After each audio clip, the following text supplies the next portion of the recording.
All right, so why don't we get started on this cold, rainy, pleasant day.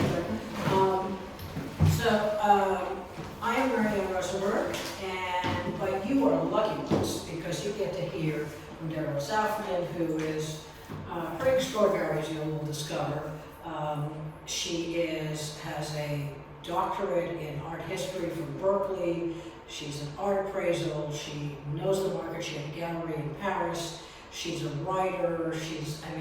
And she did this absolutely extraordinarily essay for us in the Charchoune catalog. We have a situated Charchoune within the U.S. Community. So I know few people that combine that level of erudition, that level of enthusiasm, and so over to you. Oh, thank you so much. It's going to be downhill. All right. So I'm really happy I decided to come out in spite of the rain, and it is even more special that it is such a small group because I very deliberately wanted this format of having a slideshow in chairs because for me the works are so sacred that it didn't seem fitting to do one of those walkthroughs where I'm talking with you in front of the paintings, like talking about them in the third person, because to me they are sentient, and I think that they're so intimate and so private that I would rather be here with you talking about sort of my experience of doing all the work I did on Charchoune and my own discovery of what an incredible painter he is, and then let you afterwards experience the show on your own. So I am imagining for many people in the United States, and maybe many of you here, Charchoune is a discovery because of how little known he is. I consider this exhibition truly historic because it is the second one-man show he's had in the United States. The other one he had was in 1960 when he was still alive at Gallery Violas, the famous Greek gallerist. And other than that, this is the next time he's being shown in the United States. So in my text that I researched, I really tried to trace his arrival in the United States, and what I came to discover more and more is just how mysterious a character he is. And it's almost, with like a bar of soap that's very slippery, as you try to seize it, it seems to just slip out of you. So in some ways, when I think of all that I want to tell you that I found out about Charchoune, it becomes so vast and so deep and so rich that it's sort of like, where do I start? Where do I get into Charchoune with you? And in some ways, one of the kind of culminating realizations I had is that there really is no distinction between the artist and the art.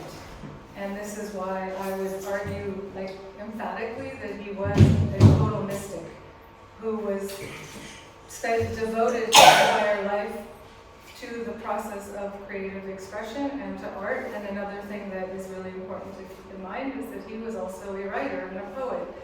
And he wrote and painted incessantly. In a very obsessive way. It was all he did. And I hope that when you realize the extent to which because he wasn't, I wouldn't say he's a religious man, but he was certainly spiritual.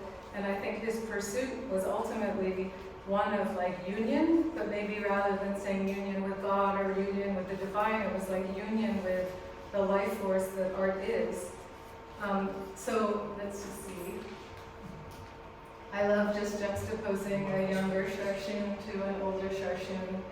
And as we'll see, adjectives that are so frequently used to describe him and his art are discreet, quiet, humble, modest, subtle. There are all these kind of soft and tender words that I think do reflect both the person that he was and his art. And part of that is what leads him so close to the invisible world.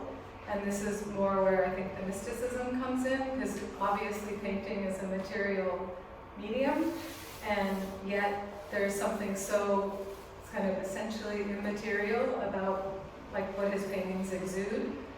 And it's also why I want to tend to avoid talking about like all the isms and trying to fit him into these categories of all the like styles in modernism that he explored, because I think he's about something that's like at a level beyond that. So I'll just do a little basic, what I was going to say is I'm not really that interested in education, in like just transmitting facts and information, because I think that in today's day and age we have the internet and information and data at our fingertips, and we don't need to necessarily... We're so much better than the internet. But I just want us to not like burden our brain with like retention of too much information, and I really believe in experiential education. And to that point, I was going to say, even though I am an art historian and have been in academia and have had these incarnations in the art world for the last decade, I really identify as an art evangelist. And I think Charchoune is definitely an art evangelist, and that would be defined as one who truly, sincerely, deeply has the conviction that art is the way that humanity can evolve to its sort of highest manifestation. And so, as part of art evangelism, it's really about experiential education and less about using the neocortex and the overworked thinking brain. So I'm hopeful that today we can sort of touch on a more feeling level and kind of using heart and soul and eyes. And this will be some basic things. So this is where Charchoune spent the latter part of most of his life in Paris, because he did spend most of his life in Paris. He left Russia. I'm going to show a slide of where he was from. Went to Moscow, Paris, Barcelona, Berlin, and back to Paris. But I just like this because I like seeing him there, coming out from it's the 14th arrondissement, Cité Falguière, which is where Soutine and Modigliani also lived. Do you know if that's landmark now? I don't know, but I would think it should be. It should be. In most areas would be landmark. But that would be interesting because it would say, Yeah. it could say all three of them. So this is just to let you know, I don't think my pointer laser thing, should be that. If you see Samara, that's where he was born, and then he studied at Simbirsk. And the reason I wanted to just share that particular slide was so you could kind of see the relationship to Moscow, which is about 1,000 kilometers away, but also that one of the very common themes and ways that Charchoune's work is described is that he's very inspired and influenced by water and music, which I think is very poetic in and of itself. And so several writers on Charchoune have mentioned that his being raised along the Volga River, right on the water, had this like profound effect on his like consciousness. And so I wanted to just share a very brief little kind of tangent on the fact that he is also considered kind of hermit-like, monk-like, very solitary. I actually plan to kind of dismantle that while it is still true in part. However, he did have a relationship with Helene Grunhoff, who was a sculptor. She also painted. In his early years, from about 1912 to 1922, they exhibited together. They went to Barcelona together. They were in this circle around Picabia and Marie-Laurencin, and they showed at the Galerie d'Almau together. And then when they were in Berlin, they both showed at Der Sturm in 1922. And as is the case with so much about Charchoune, there is always mystery. And so nobody really knows what happened to Helene Grunhoff. We know that she ended up going back to Russia when Charchoune ended up not going back, and that was essentially when they parted. But it's just an interesting thing to bring up. This is her portrait of Charchoune, so I really love. And I do think that research needs to be done on what happened to Helene Grunhoff. I found a couple of articles, but it's just like shrouded in mystery, and where the Victoria Albert Museum has some of her works. But I think that relationship would be such an interesting thing to explore, given how much of a solitary figure he was for the rest of his life, and how much here's a painting that she also did that I think is worth noticing, just in terms of her connection to Charchoune. But it's really, nobody knows, like there's no records of what the nature of their relationship, but it's just to me very interesting and worth pointing out that he did in fact live with a woman for 10 years. And then after that, no sign of any lifelong life partnership. So I wanted to share this slide because when I was doing my research and I was trying to sort of dispel the myth that he was such a hermit, monk, solitary misanthrope, I was suddenly discovering, wow, he was like enmeshed in all these like avant-garde circles and all, like in the Russians, in Berlin and in Paris and in Barcelona. And I was just trying to map out in my mind for the essay what all his connections were. And I don't really mean for you to be trying to read and understand them. I just thought it was worth showing you that I would call this the tip of the iceberg. And just the next on the names. Yeah. It was like he was connected. It was like, it almost was as if he was like the hub that's not moving, and then all this stuff is happening around him. And I thought like, oh, if I can just get this mapped out, I'm gonna really like get who he is or get him, you know. And like I said, to me, this was just like the surface. So I share that with you just because I think it's kind of astonishing and makes you say, okay, well, if he really was a solitary monk-like hermit, how is it that he had all these relationships, friends, and was part of all these avant-garde circles?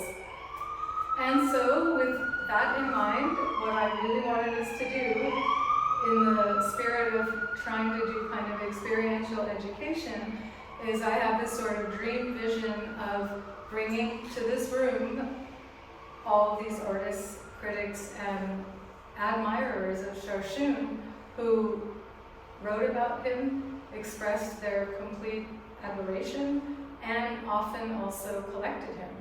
And so it's going to be a bit of like using your imagination to think as we go through each slide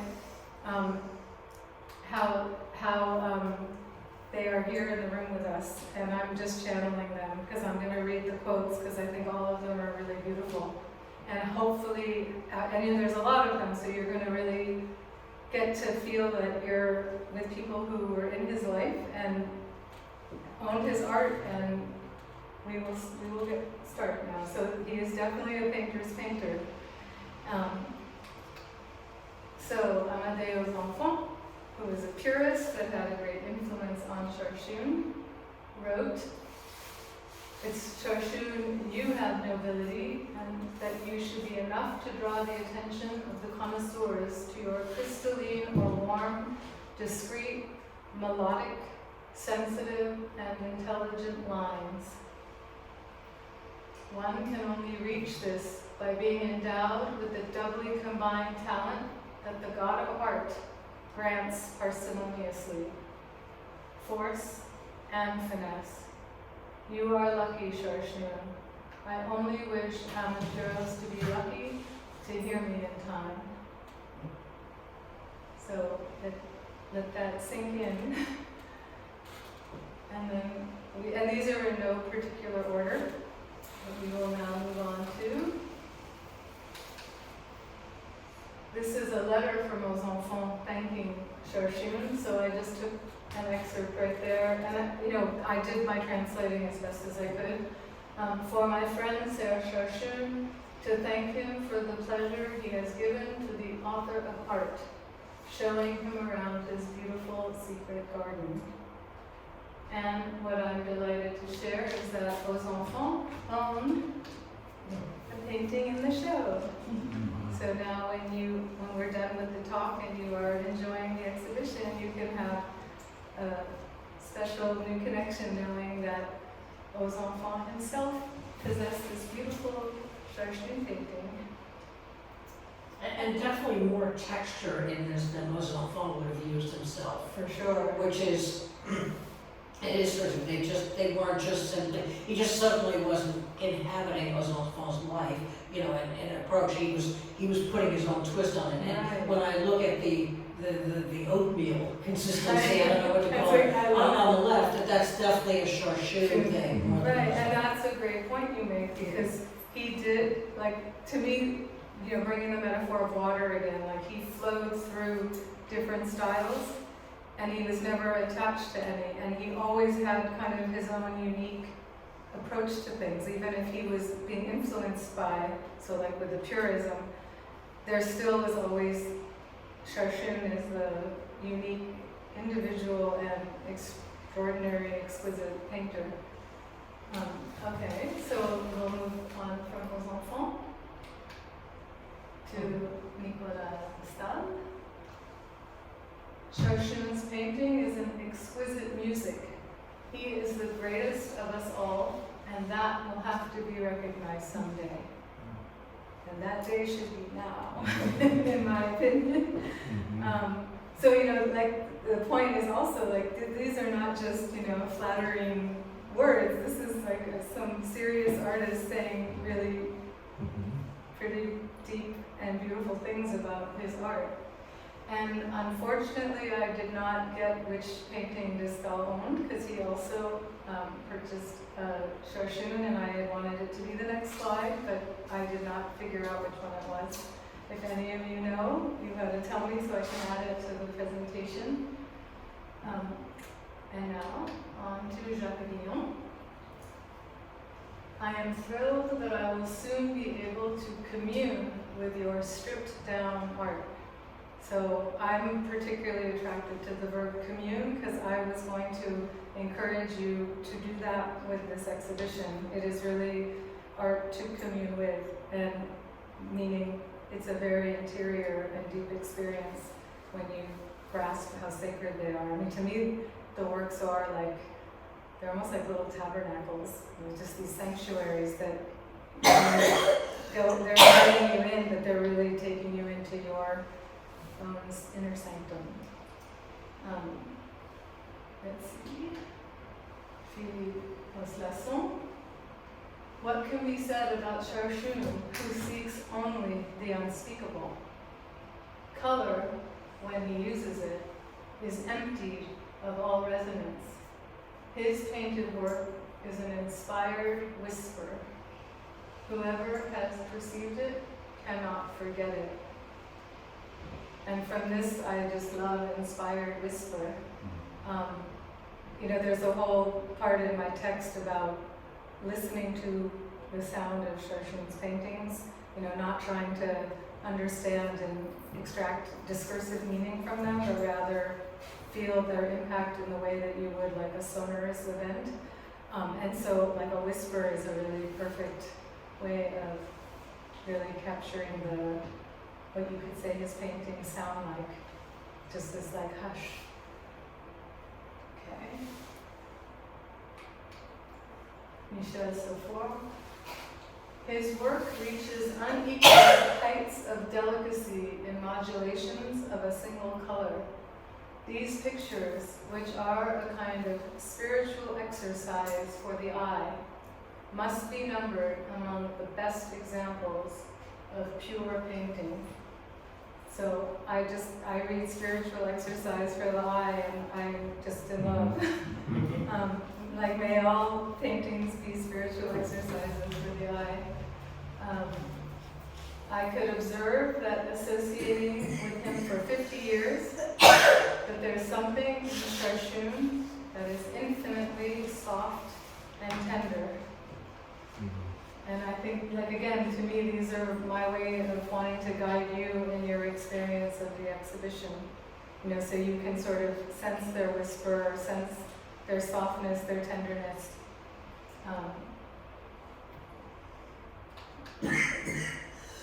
So Torres Garcia, who is the co-founder of Cercle Carré, owned that Charchoune.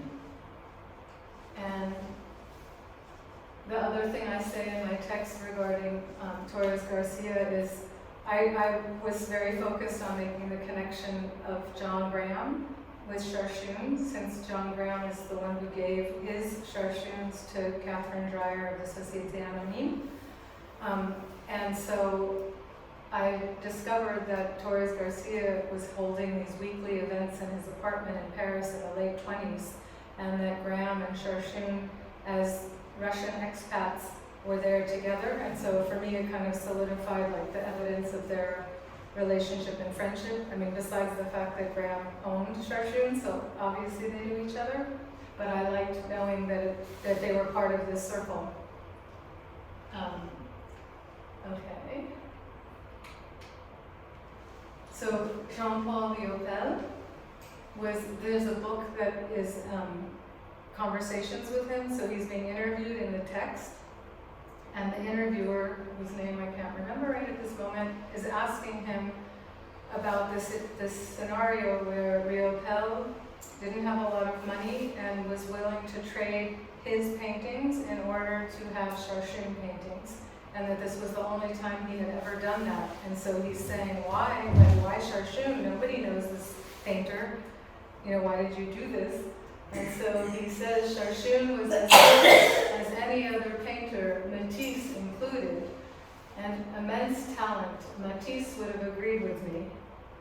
And then afterwards they're discussing Charchoune's kind of anonymity, and the interviewer says, oh, I see his name in like an encyclopedia, but there's not even a reproduction of a Charchoune work. And so Riopel says, no reproduction? That proves he's a good painter. A reproduction is a reference. Charchoune doesn't need a reference. He never did.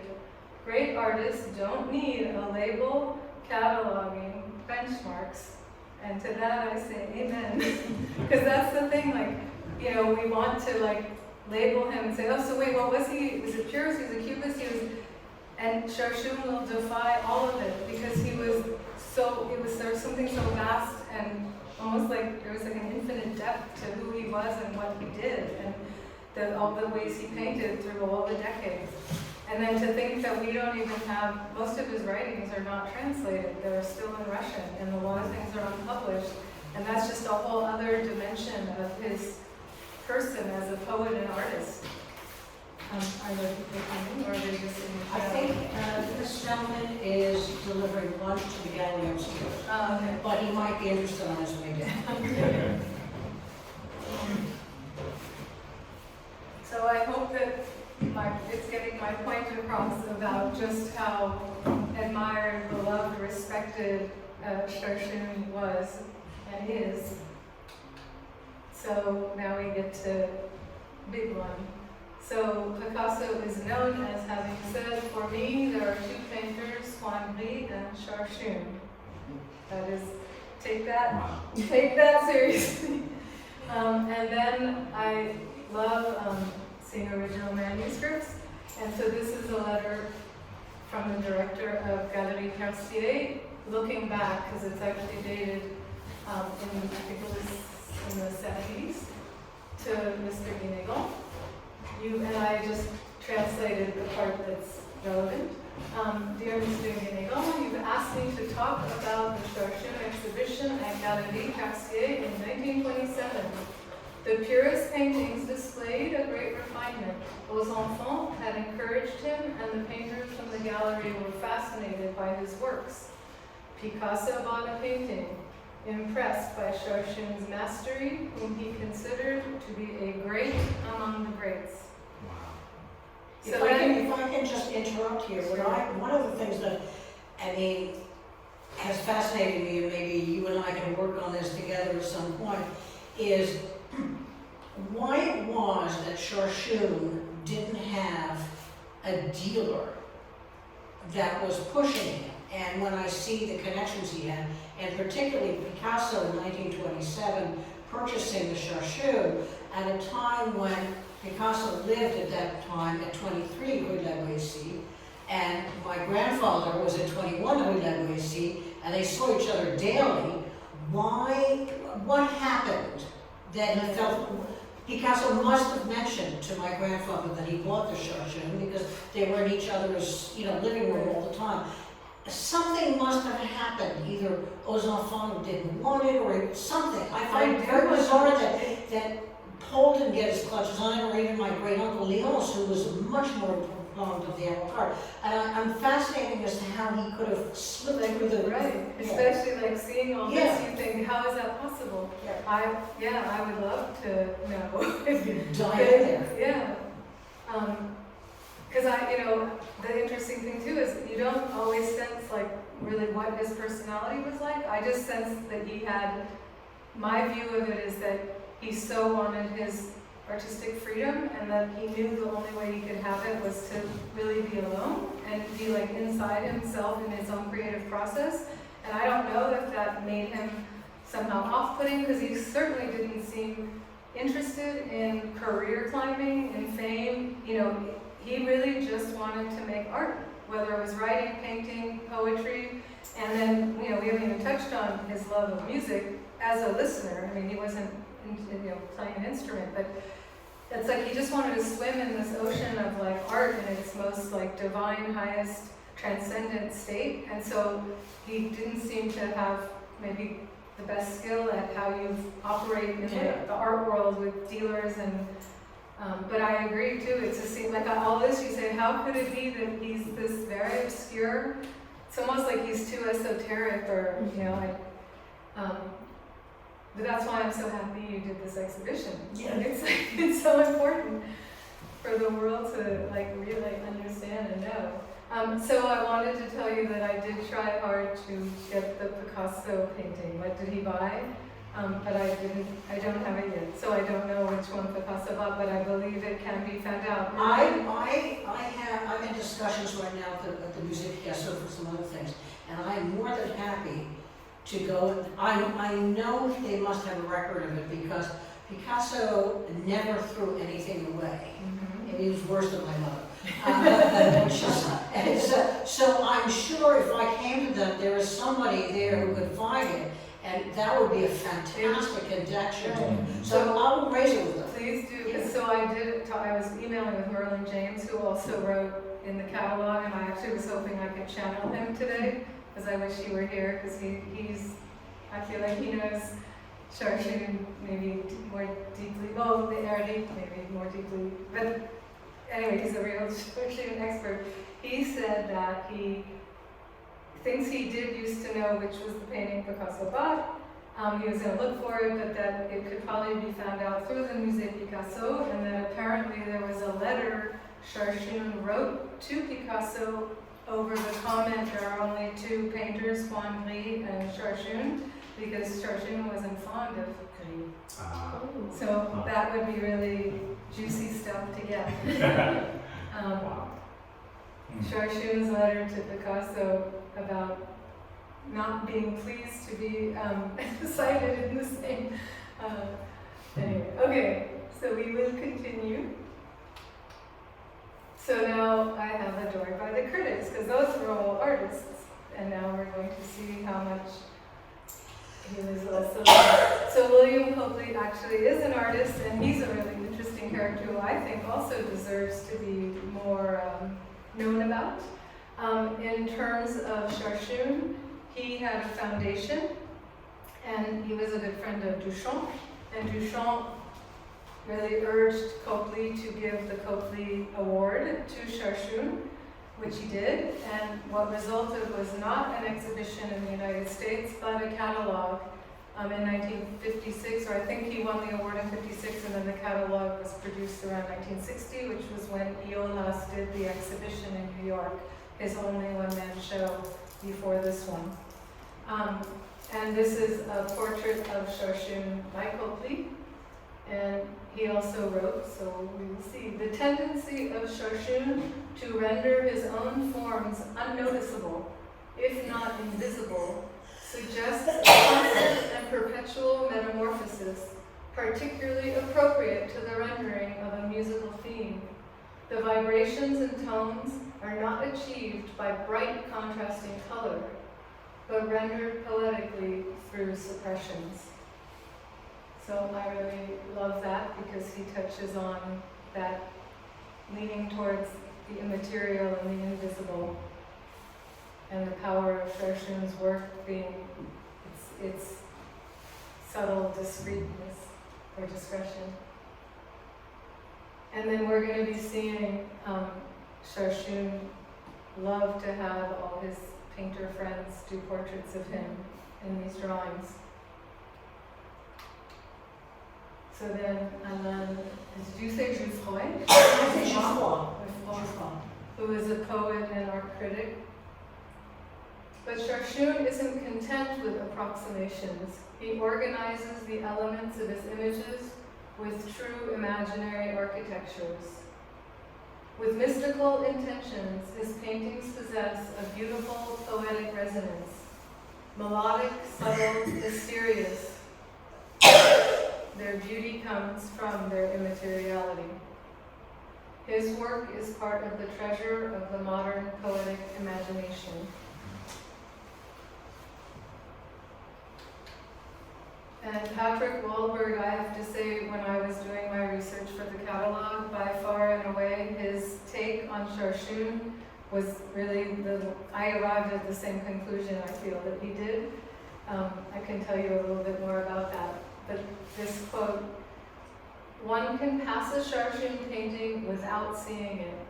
In his light canvases, the range of grays, creams, pinks, or violets attains such a fine degree of subtlety that the least of lighting risks letting them melt into the wall." Which I like that vision of a painting melting into the wall, especially given the whole connection to water and fluidity and liquid. The fact that a painter devotes his life to making almost invisible paintings seems astonishing enough to be worthy of note. Because in a way that is, to me, very accurate to say invisible paintings. It seems like an oxymoron or a paradox, but in fact, I feel like what Charchoune was after was reaching that the transcendent, immaterial, spiritual plane and like transmitting that. So what Wahlberg said that was when I was like, oh, that's exactly what I think. And I put it in the text that Wahlberg calls him a cosmic narcissist. And that may sound like not flattering, but in fact it really is. Because when I said earlier that the kind of ultimate conclusion I came to was that there was no distinction between the artist and the art, and that Charchoune's devotion to his creative practice was so whole and it was so complete. Like he had this integrity, and I think that's what all these artists like admired so much about him, was this complete, non-negotiable devotion and commitment to his art, regardless of how it was received, how many more sales, what his career was doing. I don't think he paid any attention. He was just so singularly focused, and it could seem like he was just digging into himself in this narcissistic way of it just being all about him. But I think, and this is maybe for another time or for another article, that like the turn of the century Russian avant-garde and sort of symbolist poetry in that silver age of Russian poetry right around the end of 19th, early 20th century, they were really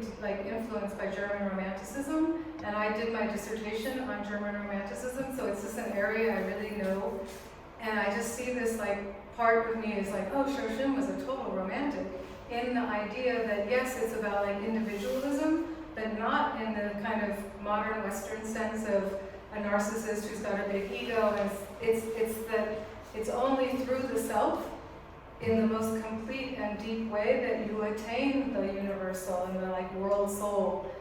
And so for me, that's what Charchoune was like getting at, and that's why I think he's so impossible to like grasp, because maybe he was so focused on just delving into himself that there ceases to be a self, because he like merges with, I would say it's with art, maybe more than I'd say the divine, but I hope that makes sense. So that's what I feel is what's going on. And so when I read Wahlberg calling him a cosmic narcissist, I was like, bingo, like that's it. And another thing to say is, there's one woman wrote Charchoune, the writer, and her conclusion is he just wrote himself, and I think to me it's the same as the paintings. So it's almost that idea that if you go deep enough into yourself, you cease to be there because you've reached this maybe other like realm that's more universally human. And then this is an Italian critic, Giulia Veronese, who just said, in a parallel between music and painting, Charchoune has found a source of harmony. And so with this, I also want to point out, besides my feeling that the paintings are like little sanctuaries that are almost like altar pieces where you could come to them. I think if you're going to talk in front of a Charchoune, it would be like an incantation or maybe a prayer. That would be like a fitting, appropriate kind of interaction with his paintings.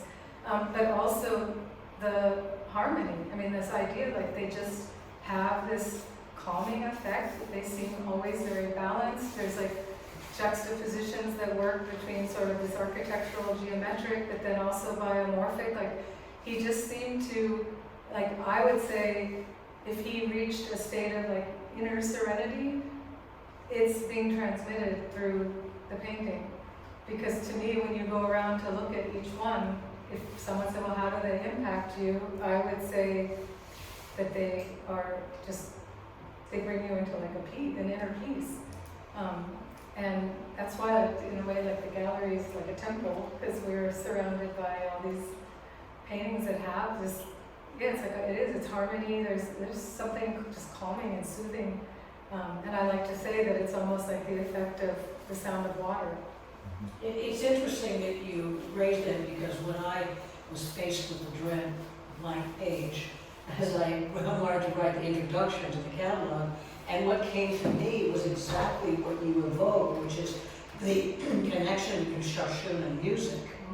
And I connected Bach, because I see a lot of Bach's in terms of the structure, the sort of the cerebral one.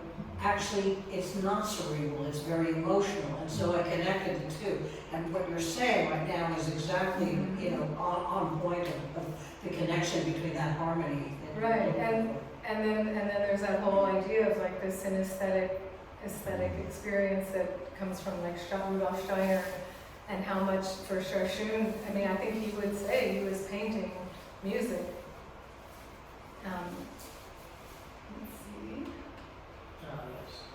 So Maurice Reynal is an art critic and a huge proponent of Cubism, and I was delighted to also share that this is also in the show. So,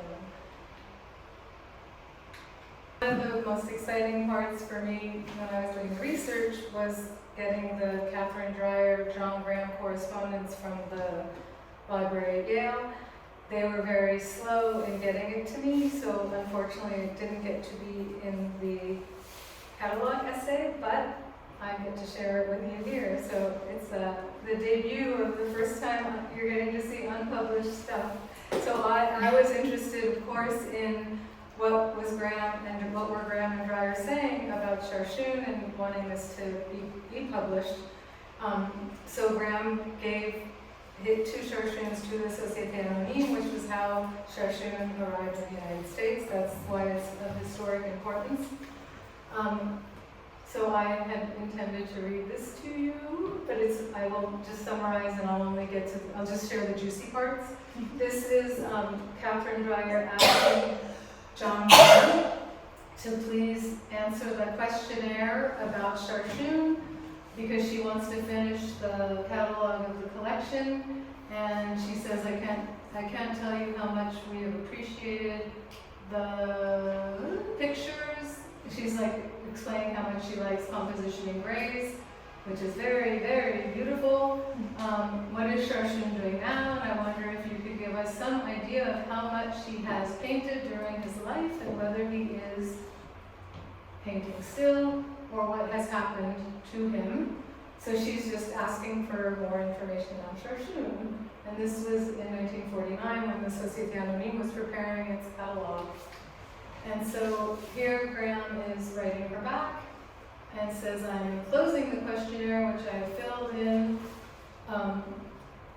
Best of my knowledge, I cannot tell you enough how glad I was to receive your letter. I have been recently in Charchoune's studio, but do not know his address. He is still doing the same kind of fine austere work in gray abstractions and seems to be full of enthusiasm for his work. I am so glad you like the painting you mentioned, because I do too, and to my mind it is one of the best examples of his paintings. May I wish you again all the blessings you merit so much. So that is from John Graham back to Catherine Dreyer. And then Graham writes to Frederick Hart for the Société Anonyme Catalogue, and here he says, in answer to your letter, Serge Charchoune is a very fine painter. His paintings were handled by Galerie Cartier, but financially he had little success and has been frequently literally starving, sometimes making rounds at restaurants and collecting remnants of bread and stale bread, filling an empty suitcase and living for weeks on such rations. However, he is much respected by such artists like Picasso and others. So that is John Graham writing to Frederick Hart about Charchoune. I mean, this is a side we haven't really talked about, is how much hardship he experienced in his life. Is that, you think, conditioned because we're now in the war period? I wonder. I mean, I think he wasn't selling well at this. Yeah, I think Well, in all he was 1942, right. there's kind of a very, very bleak time in Paris. for everyone. It's true. I know, because that's the other thing. Like, I wanted us to kind of situate Charchoune in history. You know, that he was alive during the 2 world wars and kind of the implications of that and how the state of the world may have affected him. And then this is a text I really love and would have so wanted in the catalog. It's I had in the letters they have this handwritten with all her edits, and then they have the typed version. So I think this is worthy of being read. So Catherine Dreyer on Charchoune. Charchoune is a painter's painter. The delicacy and subtlety of his grays, their very reticence and quiet harmony, varying from form to form, are responsible for much of the charm of his pictures. And underneath this subtlety, there is a structural building up of planes which creates a firmness which escapes one at first. That he is not appreciated by the many does not disturb him, for he has kept the same kind of enthusiasm which he has always had for his own austere work. He belongs to those artists who are content to live their own inner life. People are not important to him, though he has some true friends, among others John Graham and Picasso, whom he has greatly admired, and I believe there she means Picasso greatly admired him. It is interesting to note that to him the creative process is the essential thing in life, not the result. Therefore, though he has written a novel which has never been published, that too does not disturb him. It is a remarkable experience to come across an artist who is so immersed in his creative work that nothing else matters, even though he has known what it has been to be poor to the point of starvation. So you guys are privy to seeing this before anybody else, and I think that it really does a beautiful job of capturing kind of his essence. So I'm not going to go in depth, but the reason I have the dotted circles is because in wanting to sort of defy the notion that he was so solitary, I want to emphasize just how connected he was. So these are so this is a Dadaist work that was purported to have been performed called Folie Mobile, so that's an immobile crowd. And it's a popular song in 9 rounds, sung by a choir of 25 voices. And Merlin James did do it in 2013 in Ireland, and I was going to get a recording of it, but he said it was very cacophonous. Nobody really knows whether Charchoune had an idea of how it was to be performed, or if it was a very open-ended endeavor. But this was just a quick one I wanted to show because it also had some of his drawings. But, so you could see these 9 rounds, and it's really just absurd. So the reason I wanted to also bring up his sort of Dada side is while he was, let's say, austere and earnest maybe in his pursuit of, I would say, this sort of mystical pursuit, and there's like a lot of seriousness of purpose and this depth. He was also completely into like the absurd and playfulness, and that's again another way of saying like he cannot be labeled, grasped, or categorized because he kind of was everything. This was just to share kind of what the Foliemobile looks like, and so you know you'd have each voice with, you could be simultaneous as they're singing it. And then I wanted to just share some nice photos of Serge Charchoune's on the right. I don't know if you want to hear who's, unless you can read that. It's really just to try to show you that he was not a hermit. And he was involved and kind of enmeshed in a lot of different Dada circles. And in Germany and Berlin with Max Ernst, he was completely with all the Russian avant-gardists. And in Paris, you know, that's how he met Duchamp, Man Ray. There's another, Charchoune's in the upper right. By the way, on the preceding slide, why does it say exhibition 2021? It was Max Ernst exhibition. Oh, okay, and Max Ernst exhibition, okay, I read it wrong, sorry. Yeah, that's okay. I mean, and I was thinking if you really wanted to look at body language, you could say, well, look how he's kind of a little bit detached, I suppose. But yeah, I love seeing photos because I feel like it's bringing them here with us. And you know, this wasn't that long ago, it was 100 years. So I feel like this connection. So yeah, then there's Charchoune in the upper right. And this is also in front of the Max Ernst show, and Charchoune's the third one, like holding the bicycle wheel. And then,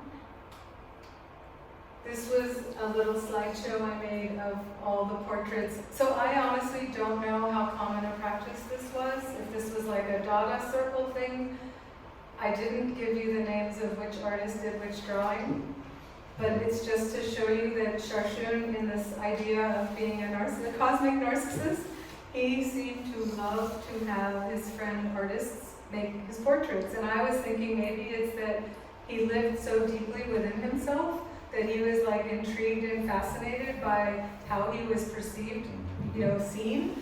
So, and I put this to a Brahms waltz for violin because that was one of the pieces of music he really loved in particular. So it's quite short. And sorry that I don't have the names of the artists. Is there sound?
So you would maybe think, well, if he was so fascinated or inside himself, he would be obsessed with self-portraiture. There are a couple, but that was not really what he did. But I would want to argue that what we're seeing are really portraits of his soul, or his spirit, or that interior, his inner sanctum. That these are, in a sense, all portraits of his inner sanctum, and that he's inviting us to kind of join him there.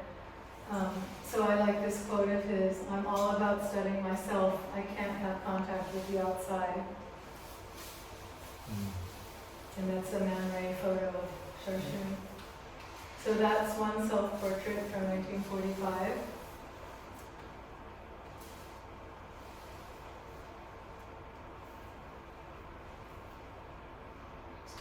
Yeah, do you want me to go back to it? That's another drawing one of the self-portrait. But yeah, I really like that too. And then there was another, but I didn't include it, that says autoportrait couché. And I was looking at it to try to see any bit of like eyes or some part of him, and it just seemed completely abstract. And I didn't add it to the slideshow, but it does exist. Okay, and then that was a drawn one. It's at Beaubourg. This was just to say that Rudolf Steiner, I think, played a really important role in his ideas about the spiritual purpose of art, and what we sort of mentioned briefly about synesthesia, and this kind of example of being in a state where your senses are kind of intermingled, and Steiner really took, like, from Schopenhauer, this idea of music being the ultimate art because it was so spiritual, because it's invisible, even though sound vibrations, clearly have a direct impact on, like, viscerally. So let's see so I just have a couple quotes from Steiner. Really what is experienced in painting is the soul's free moving about in the cosmos. And painting is an art which man can experience inwardly, whether he creates as a painter or just lives in and enjoys a painting. It is a soul event. So I think I made very clear that this is soulful art and not necessarily needed, you don't need to stand in front of a Charchoune and say, I gotta understand this, I wanna get this, it's like, let your brain take a rest and you can go more deeply into that kind of sacred place. And so water and music, if you think about what do they have in common, I would say it's vibratory, because sound waves and water are waves, and this was maybe from Einstein realizing everything is vibrational. And in a way I'd say if you're in front of a Charchoune, then just try to feel what vibrations are being emitted. Charchoune said, I live in a world of music. I like that photo of him. And then these were just quotes about his connection to music. Charchoune followed rhythm and harmony, musical principles rather than formal ones. Spiritual vibration is linked to the idea that color in art possesses the power to communicate through spiritual sound. That's very Steiner anthroposophy. He loved poetry, literature, music. In that way he was an aesthete, because I called my essay title The Aesthetic Aesthete, which could sound like an oxymoron, but in fact he really is precisely that. Charchoune was obsessed with translating the absolute language of music into the language of painting. He really loved all classical music. And then this is another way of explaining his obscurity, that maybe he really wished to lay low because that was a way to guarantee his artistic freedom. And, oops, I love that. One should not look for more than an evasion of reality and an attempt at transcribing a state of the spirit. And that's what I think Charchoune's paintings do. They transcribe a state of the spirit. And thank you.